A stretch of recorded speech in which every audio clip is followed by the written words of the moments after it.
start off with why did you actually decide to leave consulting to join Stripe? You should ask a lot more consultants why they leave consulting. Yeah, okay. I mean, first of all, after experiencing that kind of environment, it's a very high drive, high motivated environment. Then I thought, maybe I want to move to something else where I can also own my domain of knowledge, right? So, um, I kind of say like, okay, I am doing things for other people. Is there any way where I can do things that I protect, like, and I like serve my team's function, right? That my function helps the company, right? Um, so it was yeah, looking for exit options, and it was actually on a fun.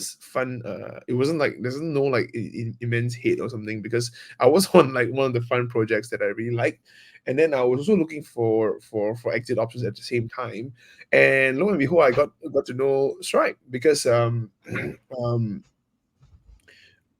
the purple color icon was very iconic. So like kudos to like whichever branding marketing team that did that, right? At the same time, the person beside me who was like my colleague, and then I was just saying like, hey, like keep seeing this thing on my YouTube ads and everything, and how's this?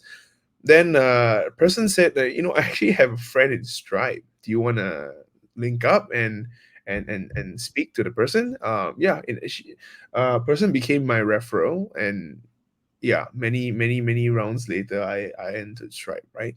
So yeah, interview process was long, but I think when I saw let's be very realistic as well. I'm not gonna go for like a level 2, 3, 4 middle management.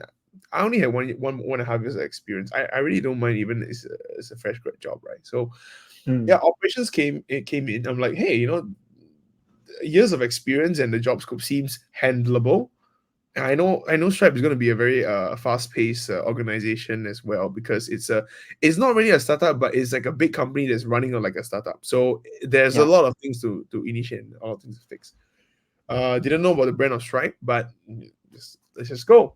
So yeah, I thought, having a lot of strategy and like a generalist kind of vibe in a job, I decided to move into like operations, right? Because to me, Stripe's products, you have like 9 or 10, maybe more now, maybe like 15 products now that you have to master at least a very high level. Anything comes in, you either have to, you know, you know have an answer to a query, right, or know where to navigate for the answer, right? It's a product specialist role. So that's it's pretty interesting, right? It's maybe get my hands dirty into some technical grounding of what Stripe really is, and it's a good job that's also at the junior level. So let's go for it. So yeah, that's how I ended up there, actually. I just So wanted you to would say clarify it's something. oh Yeah. Sorry. I just yeah, want to that's clarify okay. something. So, did you like get the promotion in the consulting in EY first before you left, or? I progressed once. Basically, it was due for senior, 2 year mark, right? So I left at like Mm, 1.5 year mark. Yeah, basically. Yeah. okay. And then when you entered Stripe, was a fresh grad position, or? When I learned, yeah, it's kind of like a fresh grad position. Because my role itself is not meant for like people with like I mean, based on where you are as well, there has different ranks. But if you come in as like the lowest rank, then most probably it's also fitting for people who don't have much work experience as well. Yeah. Yeah. Okay, thank So you. would you say like your current position, like what sort of fresh grads would apply for your current position? Like what degree do they tend to hold? My uh my colleague is a business grad, and another one is a business grad, and another one is a business grad. There's one who is like sociology, anthropology, and one is the information systems grad from SMU. Mm, So my same spin up batch person in Europe from a different team was a pastry chef. Another person was a dental cleaner. So do you really need a specific degree? I don't think so. Once again. Yeah. oh So wow, it's quite interesting. diverse. But If you can pass the Stripe bar, sure, then we welcome you. Okay. I guess before we Uh, go any further, I guess some of our viewers may not know what does Stripe actually do. So maybe you could give an introduction. Yeah. So Stripe, sometimes you won't really see them as a consumer. You won't really see them, but Stripe is a payment gateway, right? So maybe the illustration is not the best, but I mean for the sake of viewers, right? So payment gateway, let's say Yep. you open the gates, right, and inside is like Disneyland of payments, right? So um if I am a payments processor, I can only bring your money from let's say Shopee bank account A to bank account B, maybe. That's payments processor, right? We are a payments processor and also a payment gateway. Some people use it interchangeably, but yeah, mostly we are a payment gateway. And then we handle a lot of things such that when you need payments for your business, we are the one-stop shop for that, right? What about cross-border payments? What happens? Do you have the rails to send your money from a bank to a foreign bank as USD? What happens with your currency conversions? We have partners to do the currency conversions. We give them a share of the transaction profits to them.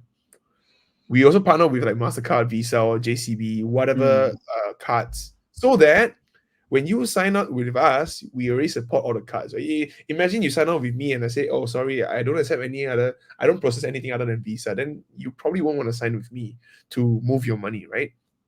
Yeah. Bank accounts, right? We have payouts. Um, uh, uh, what happens? Okay, so that's I don't want to go so much into the. We also have ancillary services, right? It's not only just payments, because payments, ironically, is the 80% of the service, maybe 90% of the service. The last 10% of service is where 90% of products come in, right? We partner with, say, a tax processing company, so that we can help file your taxes for you. We also want to offer financial reporting services, so that we can scrape your numbers, and because we process the payments, we have your numbers, we can offer to do financial reporting for you. We know payment is a lot of fraud. We integrated with a fraud detection company to implement machine learning models to help you fight fraud in scammers, right? So things like that is what comes in, and of course people use different products at different with different needs. But yeah, that's essentially what we do, right? When you buy something from Amazon or Shopee or Lazada, right? Everything that happens at the back end, if they integrate with Stripe, right, we're supposed to be a one-stop shop that helps you do that. Yeah, that's the high-level summary of it. Yeah. Okay, so maybe you could explain more about like your role, your title, and like what you actually do there. Yep. So I think I mean client solution specialist is probably like a older one, but right now we are product specialists. I would just call ourselves that. And our role evolved a lot over the past 3 years, right? So December, I'm hitting my 3.5 years. We used to do like actually support tickets, right?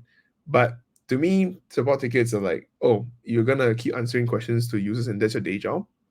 Pretty much that at the very primitive stages of the job, right? So we have 2 tiers of support. We don't do like the live call, live chat. Hi, I want to change my password kind of thing. Ours is more like, okay, when something goes wrong, like say for example a payment dispute. I'm sure I don't know if anyone have disputed payments before, but it's more like, hey, I think I did not receive my product. I'm going to dispute this payment. I'm going to get my refund, right? It's not even a refund because it's a dispute, right? So maybe like going to like payments knowledge, a dispute typically takes like 90 days to process. And merchant says, hey, I submitted evidence and everything, and definitely I think that I'm supposed to win that dispute. Means from the merchant's perspective, money is still protected, right? The customer who disputed is not going to get back his money. It's probably like a fraudulent person. Like you already have a good product. Why do you want to dispute?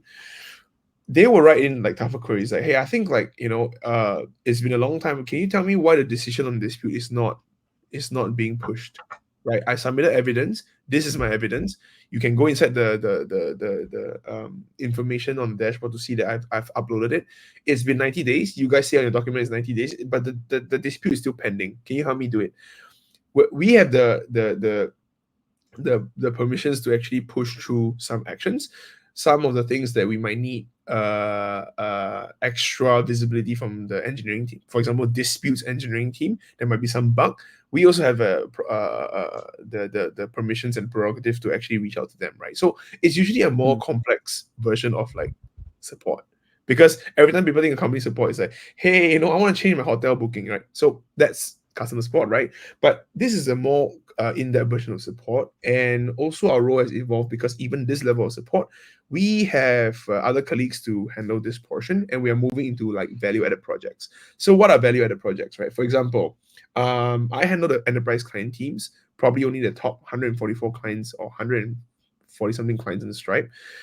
They are big and they are new ones, right? So, for example, if client X decides to, if I am, let's say, a support partner with account managers, what I do is this. I'm not the account manager. I don't own the whole experience of the person, but I can get to do this. I can get to do some analysis, pull out from like SQL queries in our databases. I realized that we have a trend of 200 tickets written in per month, support tickets. Now, as a support partner, I can provide that value like an account manager from the support front. So it's like a hybrid, right? Why? Because I'm the one that knows more than account manager on operational stuff, uh, product op stuff, right? I can say of the 200 support tickets that are written in a month on average, I think the breakdown of the tickets are like A, 70%, B, 20%, C, 10%, right? And then of A, there are like a few sub issues. And what are the sub issues that can be solved? Through maybe better documentation. Maybe they don't understand the documentation. We should have a call with them to explain. Maybe we need to write a slide to actually give them a workflow, right? Then my impact will be that because of this, whatever I did, I have reduced their support load by 20%. What about the other 50% of that, right? Oh, actually, it's a product limitation. Let me reach out to the, say, it says a verifications thing. When people want to sign up for a Stripe account, their document uploads keep failing. I don't know why. Reach out to a verifications engineering team. Hey, I have a big client, and I feel even small clients Stripe wide have a lot of this. So the opportunity size may not be just 100 tickets a month. It may be like 1,000 tickets across whole Stripe, right? Hmm.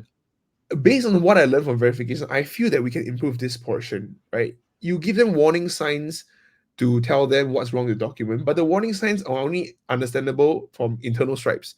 External clients don't understand this. Can we change a little translation to tell them that this error means this?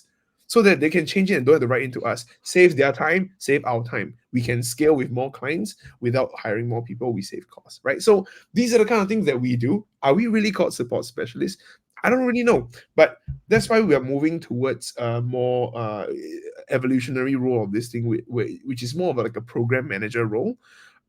We work very cross-functionally with like account management team. We work closely with like of course our ops management. We work closely with product teams, engineering teams. So yeah, with our knowledge of like the support issues that we used to do, I think this is a very good segue for us to like evolve in the role as well. So that's pretty much my job. It's mostly project and initiative based. Hmm. Yeah, and this is what makes the role interesting for like 3.5 years. Yeah. Okay. I think it's quite interesting because I feel like this role is still relatively unknown compared to like investment banking, for example. Oh, for So sure. if you could touch on like the sort of like work-life balance, like day-to-day life. Uh, during okay, so we have duties like we used to have duties like on call, which means that we have a secondary phone that rings us when someone writes into a particular email for urgent issues, right? So predominantly it used to be a 9 to 5, and you have to be there 9 to 5, right? When customers write in tickets to us, there's a service level agreement, right? We have to respond within a few hours and stuff like that, right? So technically you're supposed to be on duty, and that's why it's called operations from 9 to 5, right? But projects, right? You don't have to start working on your PowerPoint at 9 a.m. every day, right? I'm just gonna be very real. Some days we're tired. Let's say, oh, I woke up at 10. Okay, but then maybe I work till 8 p.m. for that, right? Or I want to be so driven and I woke up 7 a.m. for gym. I start my work at 8 a.m., but I get to end at 3 p.m. because I finished my own task. How many projects do you want to do? How much do you want to perform in your project? It's very self-driven. That's what I like the culture of Stripe, because if I want to cruise and just like meet expectations and I can just sit there and not do anything, and just like, oh, my manager asked me to do this, I'll do this.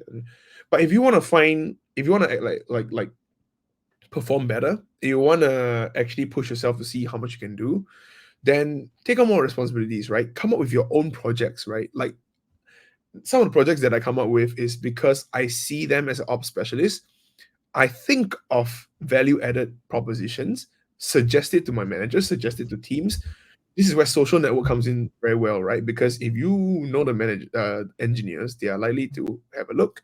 If you know the engineers, they are more likely to actually want to collaborate with you, right? How do you articulate that value to engineers because they want to ship out the next big feature, but is that worthy for them?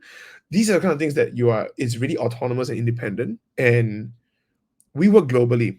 I have a 24/7 team. If I collaborate with my ops specialist on the EMEA Europe side or the North America side, my meetings are going to be either like 5 6 p.m. or my meetings are going to be 12 1 a.m., right? But that's on me. I can choose not to do that, but that's on me.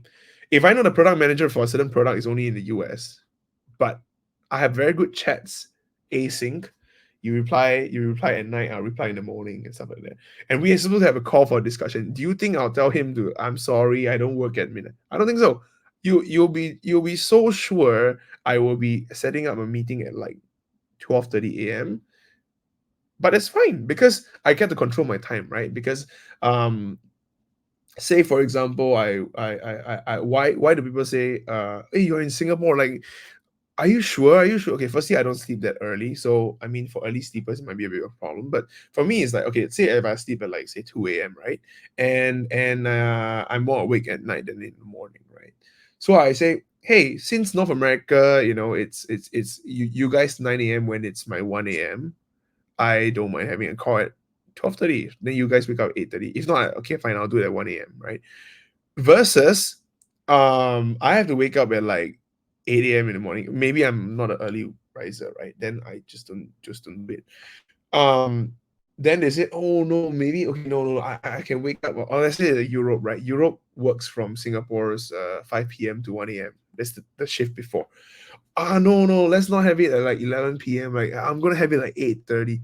I said no, I like to end my work at 5, go for a gym workout, have dinner with my friends, go for a drink, come back at 10:30, and I have a call at 11:30 with you. You see, it's all up to you. And then people will be like, oh, we are not 15 hours difference, we are New York, 12-hour difference.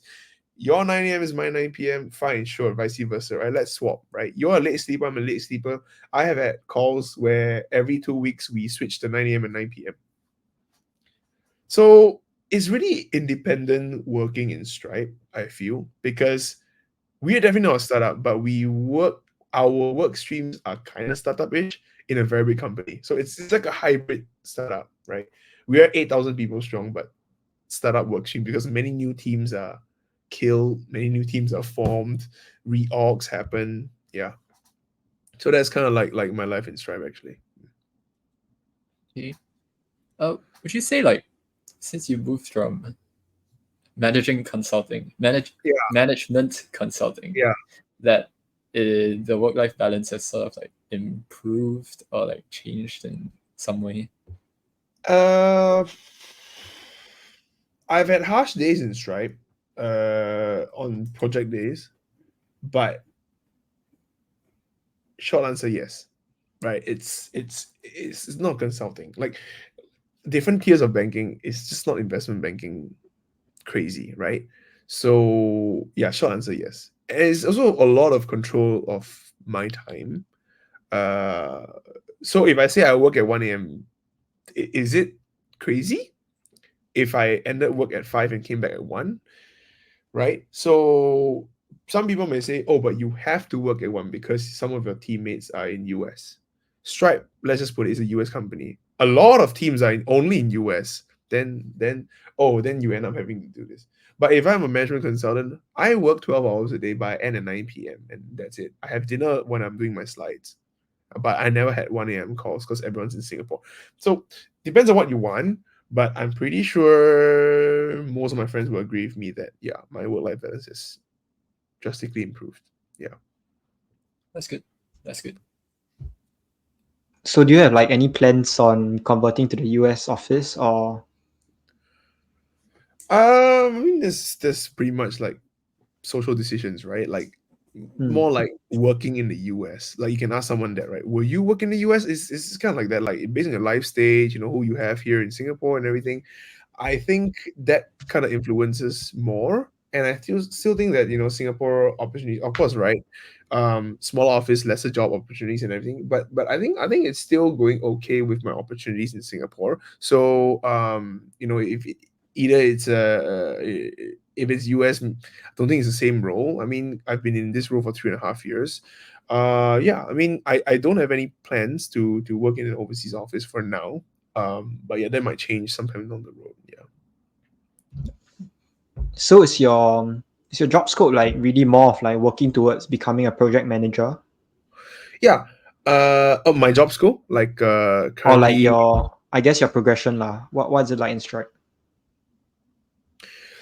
Okay, so Stripe is a little bit different. When we move from like say rank 1 to rank 2 to rank 3 in the same job, maybe other teams is different, but my team, you are almost doing similar stuff, but you are like at a higher proficiency. Means they expect like when you handle projects, you don't make rookie mistakes. You have like a badge that you are higher quality than the junior ranks, kind of thing, right? Um, Hmm. Unlike say sales, right? You have higher quota and higher bonus, but it's high risk, high reward, right? At a higher level because you have a higher quota. If you don't hit your pay, it's like cut in half or something like that. But then you could say I have a lower quota and I get my full bonus, which beats my promoted pay if I can't hit my target, right? So what exactly is the difference? Is also like proficiency. I think maybe you have your standard kind of progressions for some departments where like okay, maybe you handle this size of projects, or maybe uh you can only handle this sector of clients when you are like higher level. I don't know. um but yeah, I would say promotion in Stripe is way way tougher. uh yeah, but the pay bumps are usually much bigger. Yeah, so depends on what Hmm. you want. This is really really very very performance based and it's very competitive. Yeah, it's not like you're assured stay 1 year, get A2, stay another year, get SA1, SA2, SA3. It's not like that, right? Yeah, it's more like imagine associate is lumped into one. When you're ready to be a senior, you get promoted. When you're ready to be a manager, you get promoted. That kind of thing, right? It's Yeah. that size of promotion, right? Um, yeah, so you can get you can get uh not promoted for like 3 years of even four at the higher levels, right? Just stay there and you have to like make that level of change before they can see you at that outsized contribution and then you get promoted. Yeah. Okay. Okay. So maybe could you discuss one of like the most interesting projects that you've worked on there? Yeah. So so I think like for example we have to delineate our support work streams into our colleague teams. So we have like say 100% of all, let's say like 1,000 tickets per week into our team of a global team round the clock of like 15 specialists. Now that we want to move into the evolutionary role, my problem statement was easy. How do we move it to the other team? What do you have to think of now, right? What are the topics we should ship first? How many tickets can we move? How many people do we have? And based on how many people we have, how much capacity do they have? What determines the supportability of these kind of ticket topics, right? You Yeah. have two different time zones. How do you train them differently? How do you come up with the training materials? I think this was my project for like 2 years. So finally, it's coming to an end for myself now. And that's why, as I speak to you, like, most of our support tickets are actually moved to another team. We're still part of the same team, by the way. It's just that now we have delineated two work streams, one on the support front, one on the like the program management front, right? So that was a huge operational project. And look, remember we talked about the cleaning in the hospital, matching Yeah. supply and demand of man hours and the requirement of cleaning. It's the same thing, right? So when I took this, I just raised my hand for this. Like, hey, I'm gonna take this, right? I mean, I could spend another 20 minutes discussing my model and how I broke down and made it similar, but the skills was similar, right? And that's what really helped me churn out these models really fast. These big models that actually estimate the demand and supply, whether I can have a green light to say that, okay, these tickets, the moment I train them, of course, they come out with training materials, the moment I train them, they are able to take it because of the capacity that's there, right? Then comms, how do I tell my team? How do I tell the management of that team, right? So there's a lot of independent things that you become the manager and the executor yourself, that you are only accountable to stakeholders like your manager. But my manager doesn't manage the project, right? I manage the project. But as a consultant, the manager handles the deck, the senior manages the slide, and then the junior maybe handles the Excel sheet that goes into the slide. You see, it's a very different thing. Yeah. But the good thing about consulting was that you know that every time you farm you scrape the details from Google, put it in bullet points, and then put it on a slide, and then the senior cleans up the slide and tells you your insights are not sharp enough and everything. That's the senior's job. Yeah. The manager handles the deck. The senior will tell the manager, these are the 3 slides that are clean and good. How about this section? How about this section? How about this section? Presents the whole deck to the director. So you know what's coming and you know how to slowly emulate that. But here is a bit more scrappy, right? But that is like your typical startup-ish culture in Stripe. Yeah. So that's kind of like the environment I'm working in Stripe now. Yeah. Would you say your previous experience as a management consultant, or like in your internships in uni, did it help you in this job at I would Stripe? I would say like you become a better like a sharper person through your internships. Maybe I don't, for example, like valuation, right? Like my valuation formulas probably wouldn't help, but how to organize spreadsheets nicer, think how to think creatively when something doesn't go your way, how do you think critically to think multifaceted perspectives onto a certain thing. Because if you were to ship out an action, like you must think of like what's the risk, what's the impact, what's the pros and cons, what's the reception of this thing to different teams. So these are kind of things that I think management consulting really helps. I want to move back a bit to consulting, because back on the operational project, my anecdote that I always give, right? Oh, you have worked like 5 years, I worked like 8 years, and then, oh, you're more senior. Have you ever done something where, as a junior analyst at 23 years old, you are facing and giving instructions and suggestions to someone who has worked more than you ever lived? I was 23 years old. The guy worked in the company for 35 years. So that was like then he was like, dude, like you want to tell me what to do and say that this thing is wrong. But in the end, if you give like data driven insights, right, you prove like this is the number and like this is the process. Make sure you understand the process. It's automation. You always use manual, use automation. You get to sit there and drink your coffee while pressing a number. Like you must know that guy likes coffee, right? And the way you deliver things to different people, the confidence you get for speaking to stakeholders, the confidence you get for facing management level issues, right? I was speaking to the head of operations of that glove manufacturing company. He's like 65 or something like that. And legacy thinking and all, right? So how do you get the confidence to speak to someone like that, right? So this really helps in like your interpersonal like stakeholder management skills, internal or external stakeholders management, right? I think this is what really also helps me move things in Stripe.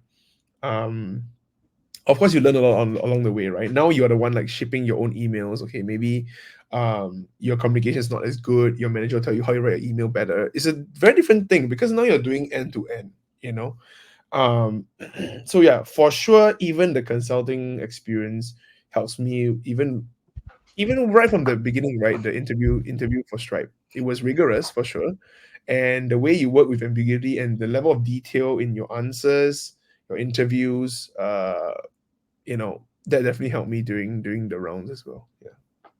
Okay. Speaking Yeah. of the So interview, Yeah. sorry. or the- Go ahead. speaking about the interview, could you tell us a bit of what the sort of process is like?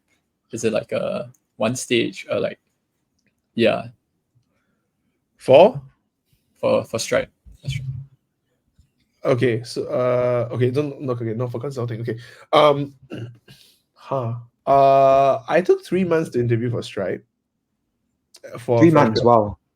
Yeah, but that's also because like I think I had like leave, I had like job constraints doing consulting, I had reservists. If not, it should take about 2 months or maybe like 1 month plus. So there was a total of 9 rounds for Stripe.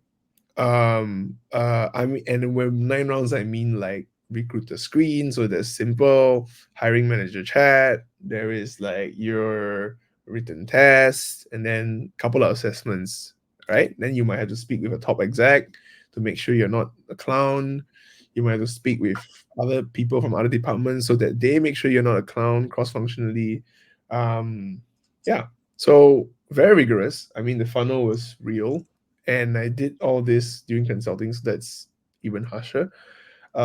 Yeah, we do have a very very rigorous screening for Stripe because we value a lot in like quality hiring, and that's why when I look across, I can say with confidence that like most of them are like some sort of genius around me, right? I can't say for myself, but yeah, most of the people around are usually very. The culture is great, right? I mean, at least it looks great because, yeah, from what I see, it's really helpful. It's warm. Um, yeah, and they usually have some substance to them when you work with them, right? So it's a great, great, great place to work at Stripe. Yeah, I mean, I just want to plug other things I do at Stripe, right? So we have 5 pillars, right? Diversity and inclusion, learning and development, culture and well-being, community engagement, site brand and comms. So I lead culture and well-being. So I have a lot of money from the site budget given to me by the site lead to like organize things, right? For context, I used to be like the OGL, I used to be like the camp proggy, I used to be like youth camp group leader. I even organized camp for like MPCC last time. So I'm that kind of like hype dude. So yeah, I took on this as a CCA, and I do think that as part of networking, it's really really important to get your connections right. So my main mission was basically make Stripe Singapore a hype place and organize events, right? So my self-sustaining model would be if other people organize and ask me for funding versus I fund my own events and claim it, right?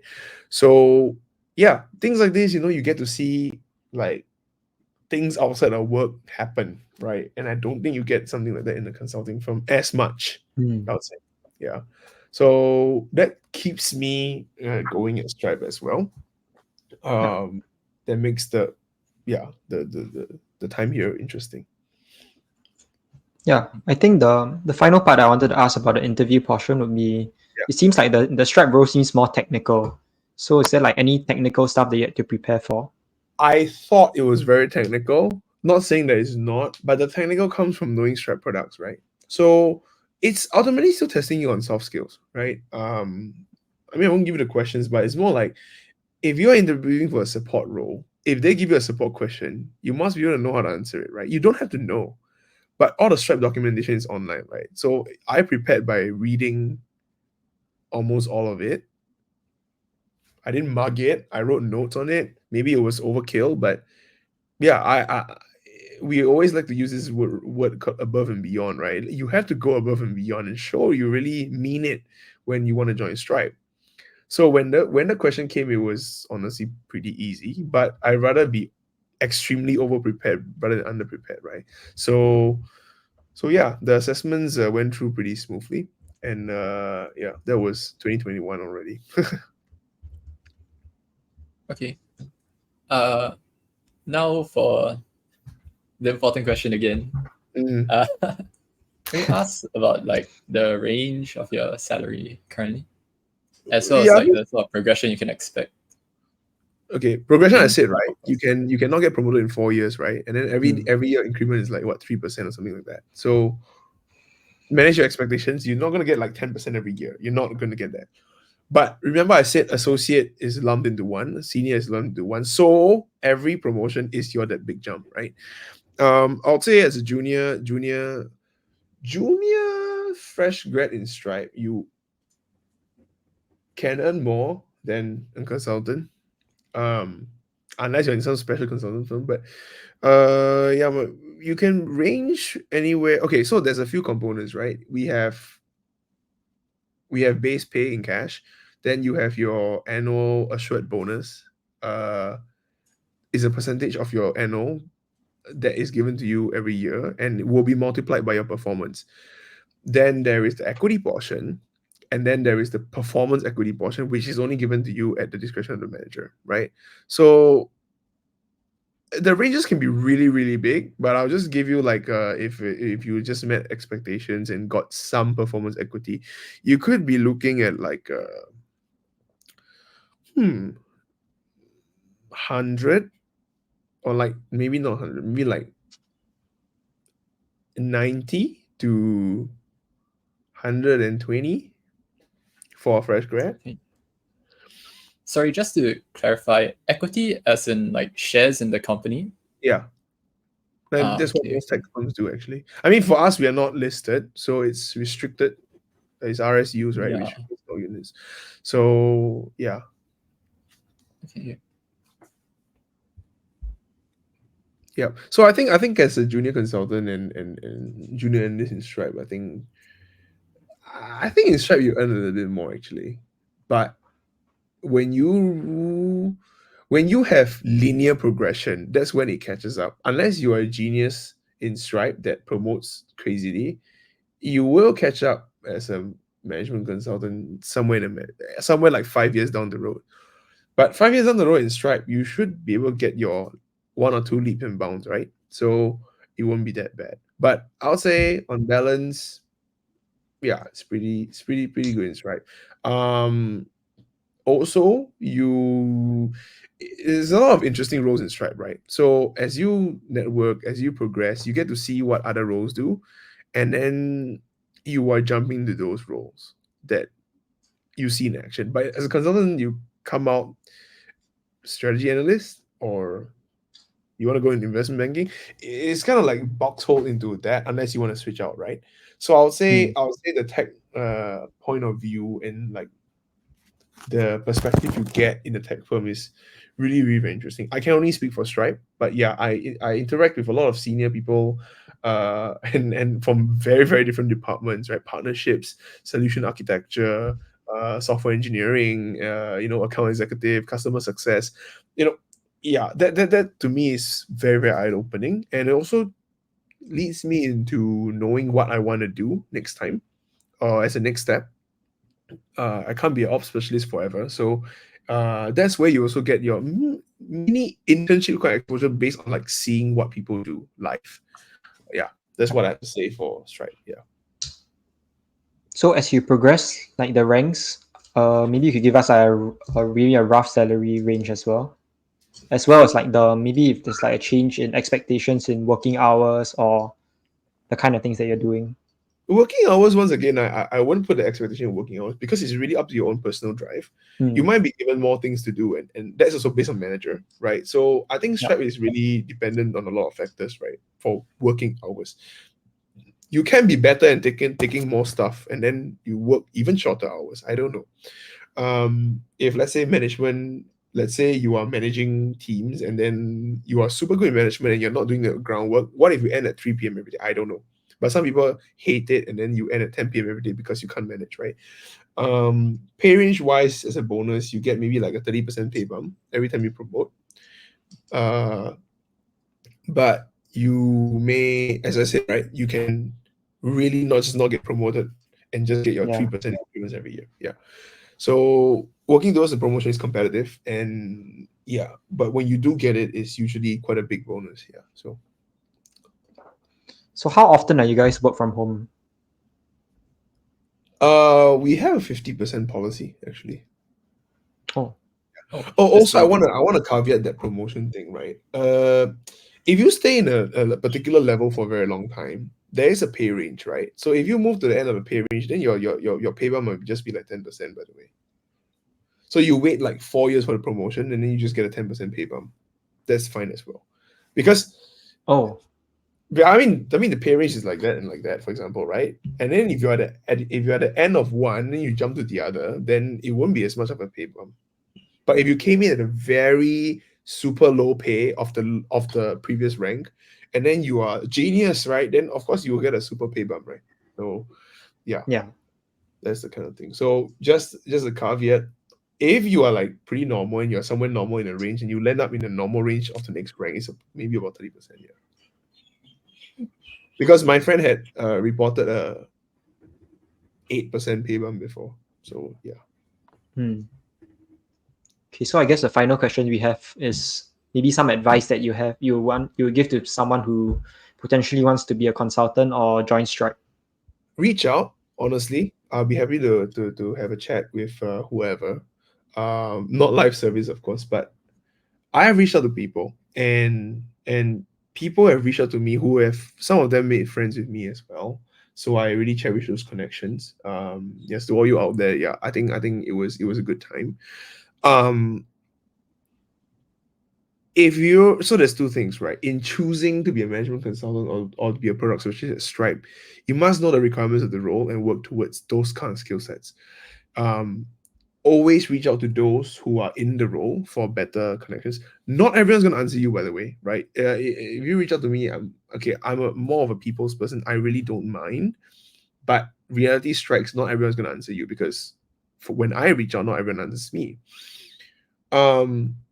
So for choosing the role, you need to know what the role entails so that you can actually, say that's for you.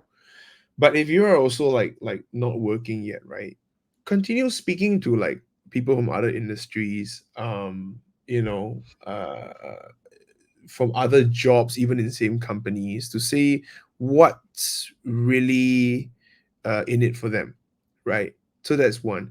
But I'll say a better telltale sign on hindsight is more like, ask yourself what you want to do. Do you like to speak to people? Do you like to work behind a spreadsheet all day? Do you want to even code? Do you want to have a scrappy work life? Not crappy, like scrappy, like ambiguous work life? Or do you want a very linear work life? Do you want to be very, very good at one thing, or do you want to be good at many things, and then the soft skills become what you're good at, right? Because ambiguity is your soft skill, right? Or do you want to be a master at something? So all this is always evolving. Even in my 5 years of work experience, it has evolved all the time. That's what also puts me into a nice segue on what I want to do next after being an ops specialist. Yeah, but never stop asking and never stop questioning yourself and other people. I think that's the biggest advice, because through Stripe, I think it's where I practice my networking a lot, and that's how I actually learned about other roles. Even if it's not in Stripe, like if you want the same role outside, you have only gotten the insight only because you talk to people. Yeah. Okay. Thank you so much for joining us for this episode. No worries. And Pretty long episode, but yeah. And I mean, happy to be here, and thanks for doing this. Right, I hope a lot of people would benefit from this as well. Yeah. Hey, thanks for making it to the end of this video. If you have enjoyed it, please be sure to leave a like and subscribe, and follow us on our socials on Instagram, TikTok, YouTube, and Spotify in the links in the description down below. And see you in the next video.